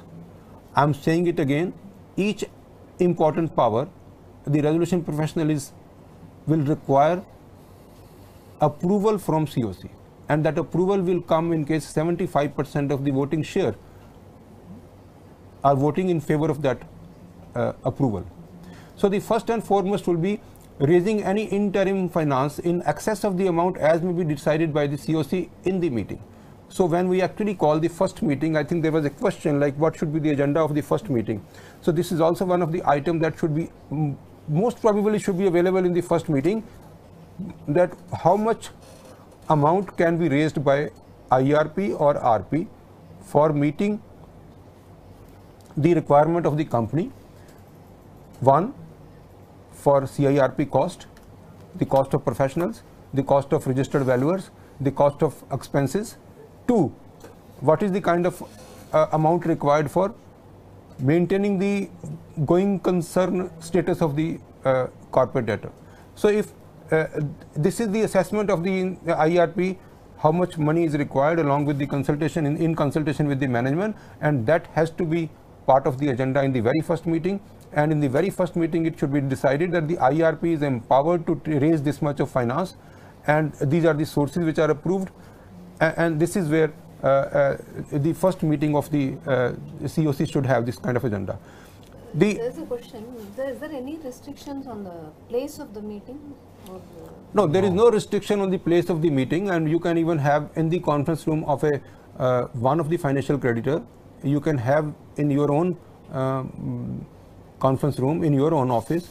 You can have in any other hotel, restaurant. The only difficulty is in case there is a person in the COC who requires participation by video conferencing, then the meeting has to take place at a venue where the facility of video conferencing is available. In case there is no person who is interested to participate into the meeting with video conferencing, then you can have meeting anywhere, because that meeting is in person. That meeting doesn't require video conferencing. So this is the important part while selecting the venue, whether there is any person who actually would participate in the meeting by video conferencing or not. So this is the answer for that. Actually, there is one query. When a partner of insolvency professional entity is appointed as resolution professional, I think there are some restrictions relating to appointing his partner as registered valuer. So no, certainly. See, what are the advantages and disadvantages of being the part of entity and being appointed as an RP? So the question is like, why IPE should be formed? Yeah. What are the advantages of forming IPE as against simple IP standalone? I think right from the beginning of my presentation today, I am saying the difficulty, the first and foremost difficulty is the capacity of your back office. The capacity of your back office actually will be able to determine what kind of cases you would be able to handle. So whenever we are going to any of the customer, whosoever it could be an operational creditor, it could be a financial creditor, it could be a corporate debtor. The customer of a IP is only an applicant, or a person who is a financial creditor, or a person who is an operational creditor. So the person, every stakeholder is asking, what is the size of your team? How many partners you have? where is your office and what kind of staff strength that you have and what are the related experience that you have. So when these kind of questions are being asked, then we have to find answers. Now you can actually find answers in such a manner that I am a chartered accountant, he is my partner, he is a company secretary, he's got an experience of his own field, I have got an experience of my own field, he is a person who is a lawyer, he's got experience of presenting before the adjudicating authorities. So this is a combination of all that. And then he actually has a back office staff of 20 people, I have 15 people, he's got 20 people. So in total we have collective resources of 60 human resources in the back office, and we are 3 or 4 partners. So that is what is our strength. So basically presenting the best foot ahead, presenting your best part ahead of a prospective customer is the need of the hour. Any standalone IP cannot fetch business other than the smaller companies where the operations are small, the number of creditors are small, the number of debtors are small, the number of locations are lesser, the number of properties are lesser. In those cases, yes, a person can handle. But wherever it is a case of larger corporate debtor operations, it has to be a combination of resources, capabilities. So that is what we have done by forming IPE. Although there are restrictions, and the question categorically is targeting, there are restrictions, yes. We, all the partners, cannot take up any other assignment from this corporate debtor. But there is a provision, like in case you disclose your interest before the committee of creditors, you disclose that this is the job we need to be done, and this is the job where we feel that this is the kind of remuneration should be paid. We have an associate concern which is a chartered accountant or which is a company secretary, or this is a concern with their lawyers. So for some of the assignments you can actually engage your own associate concerns also, unless your interest is fully disclosed to committee of creditors and it is recorded in the minutes that the interest was disclosed and the committee of creditor has taken a thought of decision to appoint a concern which is a related concern of IRP or RP. So that is the kind of possibility, but not, there are certain restrictions which are very clear restrictions. Those restrictions are that none of your partner can actually provide consultancy to any of the members of the committee of creditors. So that is something which is totally off. It is only within the CIRP that you can say that there is an accountancy firm which can be appointed, but then we have an interest in that accountancy firm. Then you can say that this is an associate of ours who actually are doing registration, registered valuers. They are doing valuations, and in case we appoint them, this is our interest into that. This is the description of our interest. So in case the COC can approve, it can still be appointed. But there are certain things which are totally restricted. I would like to add something in this, because we recently faced one practical problem. In the case of the operational creditor, because we are having the law firm, so one of the partner would like to become an IRP in the name of, because that is the choice of the operational creditor to propose the name of anyone. So he proposed the name of the one of the partner of the firm, and he would like the all in-kind services from the firm, that not only the IRP, you should represent my case before the NCLT or before the authority also. Although there is no such restriction have been written under the law also in the code or in the rules or regulation. But morally or ethically, if the person who is going to be there, then the corporate debtor said so that they are having, if the same person is representing as a lawyer and an IP.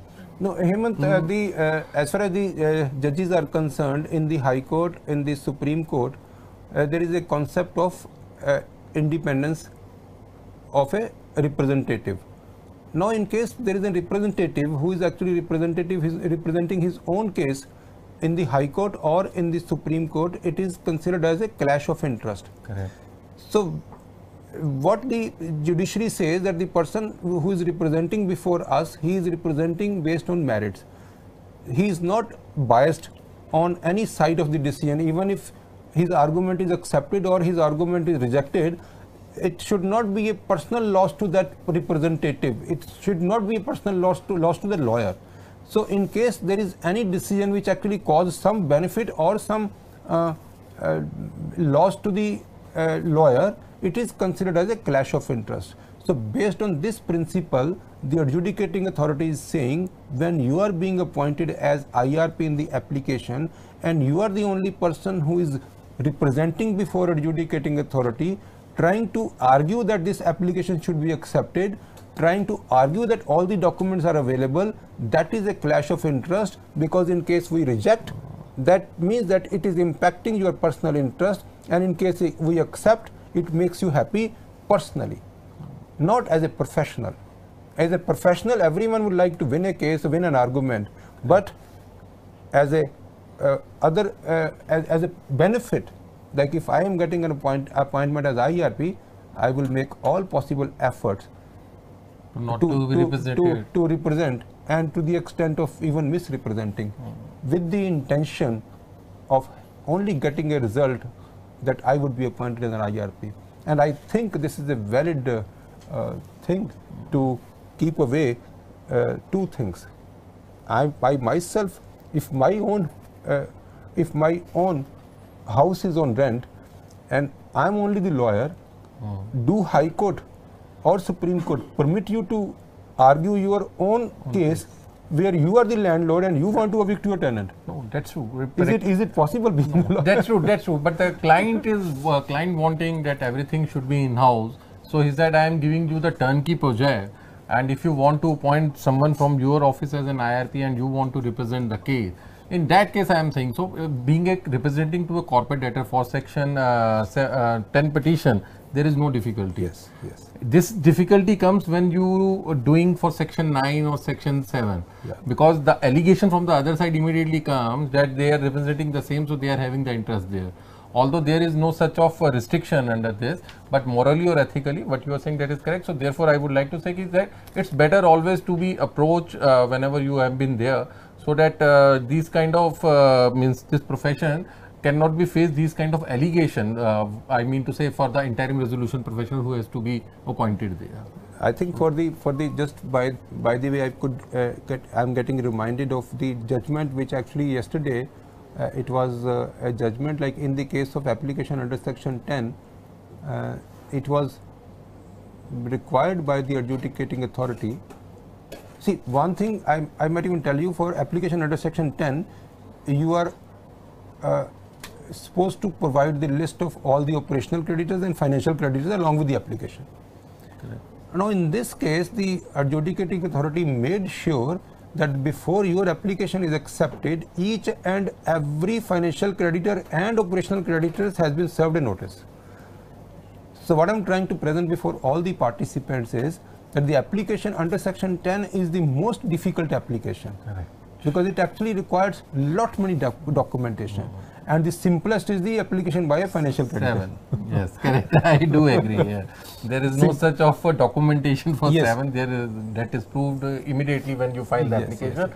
For section 10 application, you need to file so many of documents. It's very difficult to prove. I do agree with you. So we were actually continuing with the those actions where the approval of COC is a must. The first I said, the raising of interim finance and also the amount up to which it can be approved in a meeting. Second is, like the IRP or RP cannot create a security interest on the assets of the corporate debtor without the approval of COC.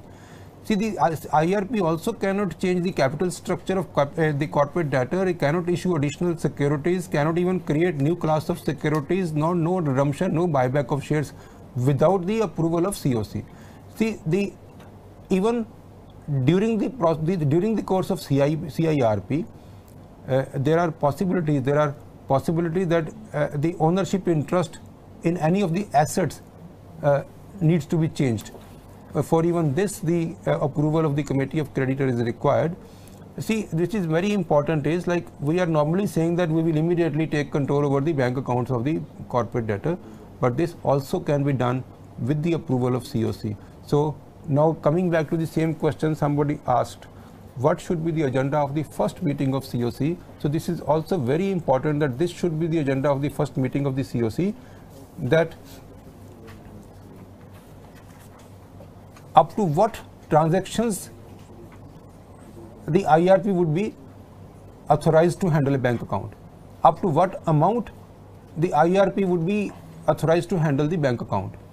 So it is not simply by writing a letter to the bank that you take over the bank account. You need an approval from COC.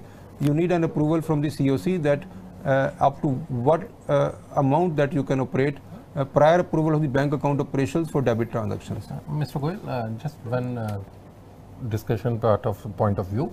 If voting share, because you already explained it in your presentation in respect to the voting share, what happened when we are having the pari passu charge as a joint lender, and you are standing with the committee, you are saying, okay, you are past this resolution, but one of the equally holding footing creditors said, no, I am not standing with you. Like there are joint lenders also, 4 or 5. So let us understand, Hemant, what is the question. The question is, we are talking about the secured financial creditor, and the secured financial creditors are having charge on 1 or 2 assets which are pari passu charge, or even first charge, second charge, let us different charges. Different. Now, what decision they have to take? Now, see, first of all, they are different financial creditors. One is one bank, the other is NBFC, the other is a financial institution. So they are independent members of the COC. They have independent outstanding amount of loan as far as their institution is concerned. So pari passu, first charge, second charge, third charge is not meaningful when we actually arrive at the voting share. Okay. What is meaningful is the total debt, total financial debt of the corporate debtor, and the total debt due to one member, and this debt should be including interest up to the date of commencement of CIRP. So one amount is the debt, the other amount is the total debt. These are the only two amounts which are required to be seen and used for calculating voting share of a member. Okay. Irrespective of the pari passu, irrespective of the first charge, second charge, third charge. Okay. And if coming to the resolution, suppose, and then this charge equation may come into the picture.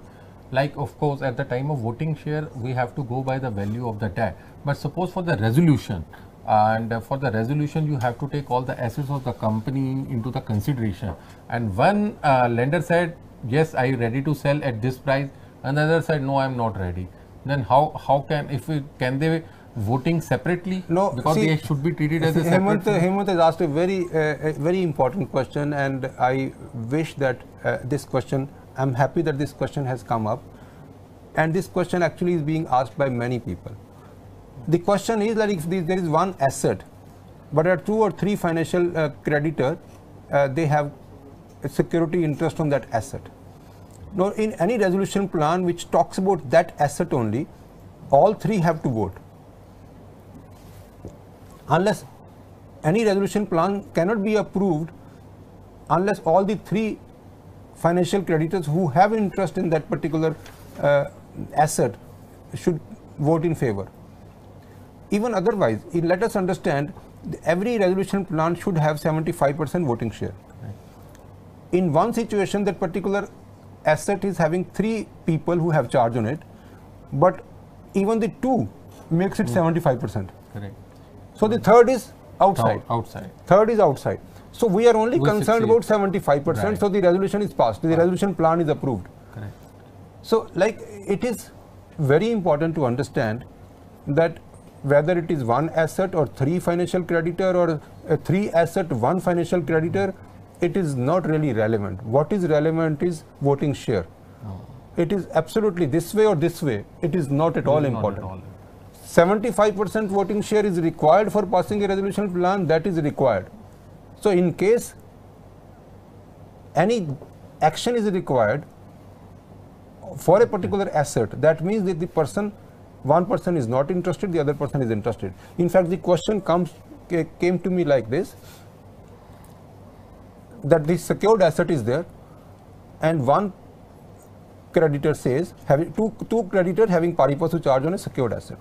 One creditor says that I want to opt out, and I want to pursue this asset under SARFAESI Act.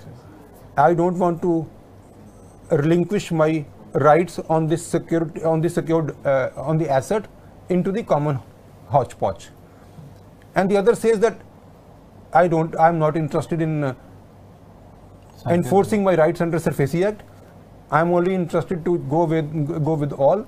So that means the decision of opting out is not acceptable. The decision of opting out is acceptable only in case all the people having charge on that asset vote for means take a decision, because this is not something that to go for voting, because this is an individual action. So both these financial creditors, both the members will actually take collective decisions of opting out or staying in the CIRP process. So this is a different part of the question. And one more situation like this, in this, all the assets are charged with the guarantors. Company do not have any other any asset. All the assets are with the guarantors. In the time of resolution, of course, because guarantors are not covered under CIRP, you being an IRP not able to take a charge of this. But for the resolution, can we propose to the financial creditor to take those assets also into the kitty and to pay off the debt of the financial creditor? Because the guarantors are the family members of the directors, like once you took a loan from any banker or the secure, so you have to mortgage your house or land, or the collateral has been given by you. So we are willing to settle with the banks and we are ready to dispose of that. But bank said no, those are covered under SARFAESI, so we will go by SARFAESI only. We will not put all those assets here. But we want the resolution. So how can in this situation the resolution may take place, or is there any?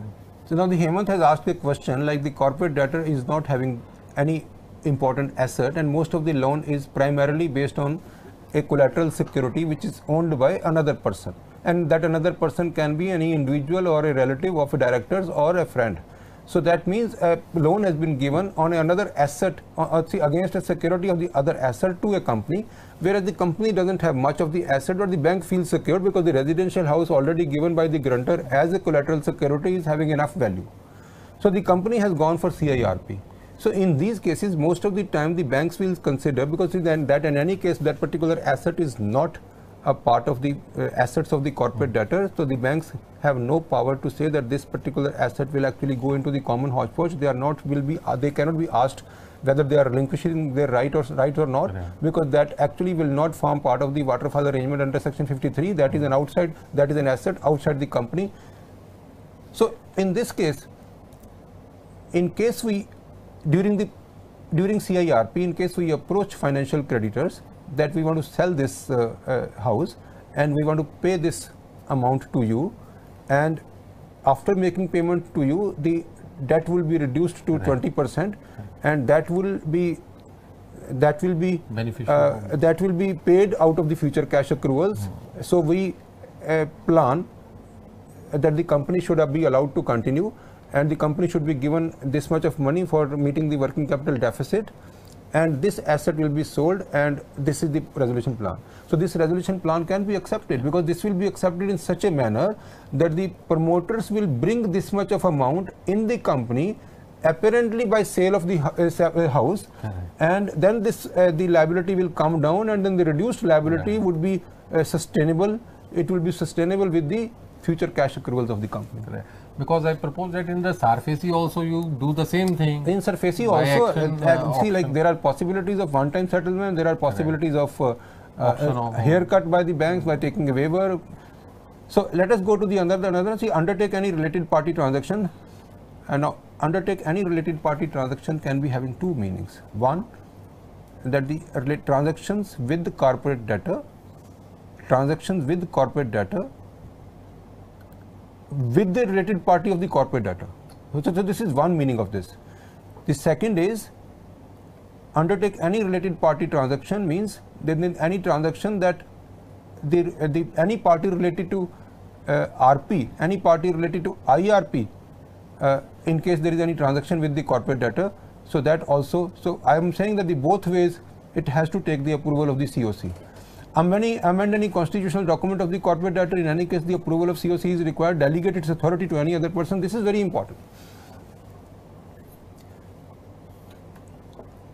IRP or RP actually will seek approval of Committee of Creditors when any authority is being delegated. There are various authorities with RP under CIRP, and in case the RP is interested that he will delegate his authority to any other person, that needs an approval of COC. So make any changes in the management of the corporate debtor or its subsidiary, dispose of or permit the disposal of shares of any shareholder in the corporate debtor or their nominees to third parties. So all these are transactions where the approval of COC is required. See, Hemant asked a question like, make any changes in the management of the corporate debtor or its subsidiary. So I replied that it should be presented before the COC before you terminate some of the employees. So that actually tantamounts to change in the management. So it requires the approval of the COC. So you see, you asked this question, so I said even termination also is possible, but it needs COC approval. Okay. You cannot suo motu take an approval, take termination of all these employees, because you. Okay. Because I thought that for the interim cost to be reduced, because to save the company, so 500 employees are not sufficient. So I would like to seek only 200, because committee comes after 30 days. Yeah. So if for 30 days I carried on those burden, so it increased the cost of the interim for the resolution process. So that is only the difficulty practically. See what I.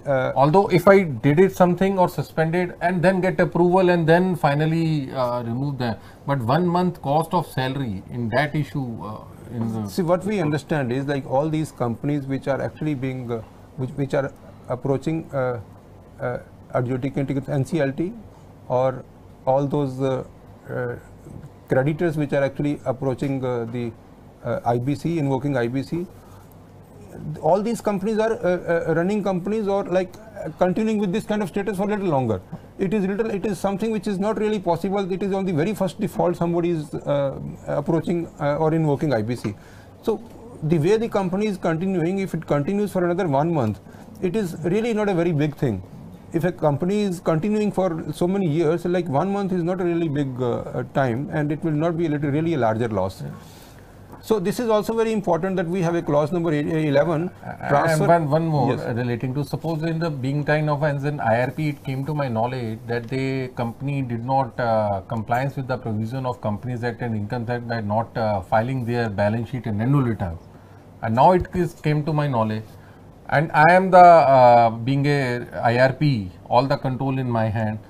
So is the duty of the IRP first to maintain or then maintain the record of the company and file it, or get it compounded from the NCLT under the provision of the Companies Act or Income Tax?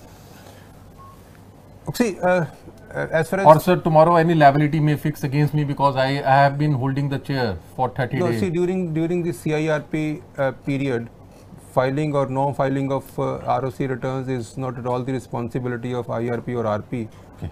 The biggest difficulty is that you need to prepare information memorandum. Okay. So when you need to prepare information memorandum, you need balance sheets. Audited balance sheets is one of the requirement of information memorandum. Right. Unless the audited balance sheets are available, it is actually not possible to prepare a resolution plan. So it actually becomes a very big duty of the insolvency IRP to actually undertake the completion of books of account and preparation of balance sheets and get the accounts audited. I'm not saying that he himself has to do that. I'm saying that he might even engage services of other professional. Now since he has the power, so he can approach directly to the financial institution and banks to get information. He can approach third parties to get information. Even he can also, I'm sure the promoters and the existing management will also give cooperation for completion of all these jobs. For IM, they said you required audited balance sheet, so they did not said ki you required a latest audited balance sheet. They said we have the audited balance sheet of 2014. You prepared it your IM, because it said audited, it does not say so later. So sometimes these kind of problems. IM. See, there is a requirement under the IM. Correct. The first requirement is that it should have the audited balance sheets of the last 2 financial years. Correct. Second requirement is that it should have the provisional balance sheet as on a date not later than 14 days from the commencement date of CIRP. So this is the requirement of information memorandum. So this is like, see, very updated information is required. So like Lakshmi is telling me that we already have touched that time. So I think CIRP is such an elaborate process. We may require. No, we actually, this is a series of webinars. The last webinar, the first webinar, we actually covered the basics of this code. This time we actually focused on the formation, constitution of committee, the minutes, the meetings, and the powers of the CRP agenda minutes. So this is also very important. So gradually we are also going ahead as the CIRP process itself is.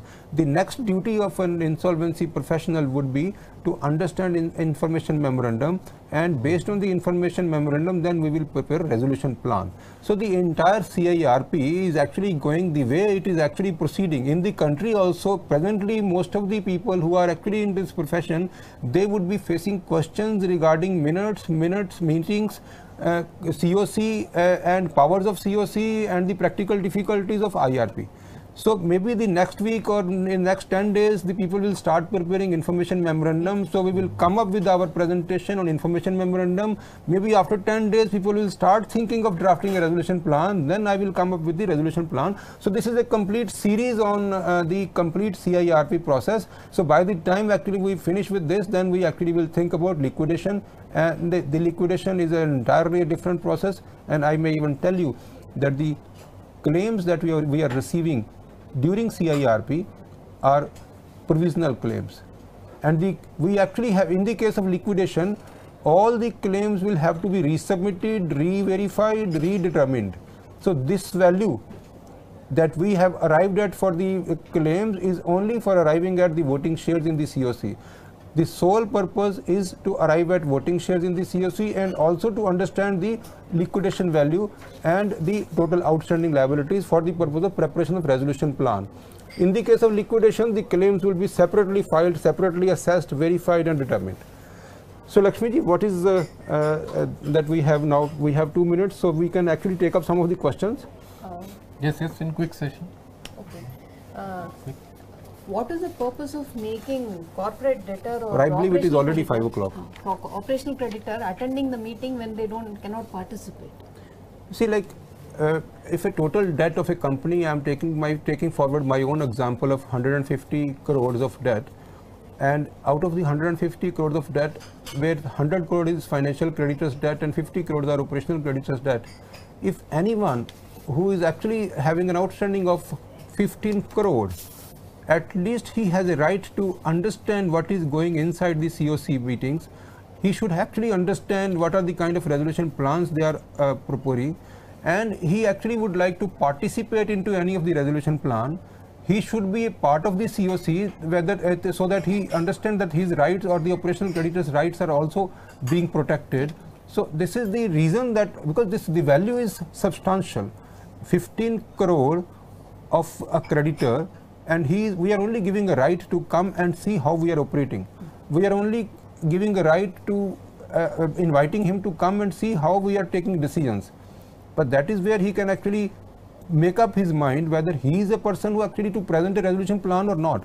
I mean, most of the time you will see that most of the operational creditors will come up with a resolution plan. So these kind of operational creditors will come up with the resolution plan who have this much of outstanding. Okay.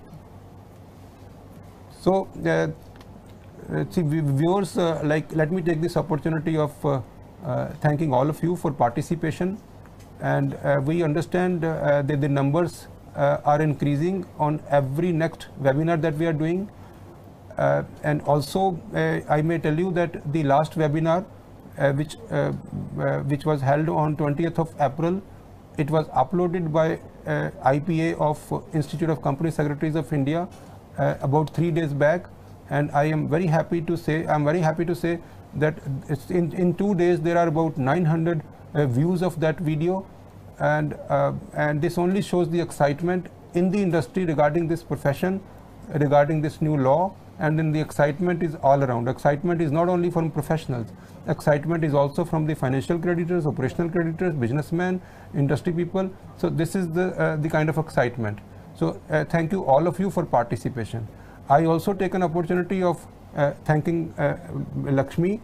She has actually made efforts, and the entire fraternity of IPA of ICSI and the Institute of Company Secretaries of India for making efforts for spreading awareness regarding this new law in the country, which is considered to be a game-changing law. And also I am very happy to have a colleague of mine, Hemant Sharma, as one of the speaker here, as one of the panelists here, and the question that he asked is really relevant, is really something which is practical questions.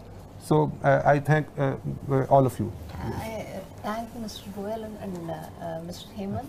Thank you so much for. Thank you so much. Thank you so much. Thank you.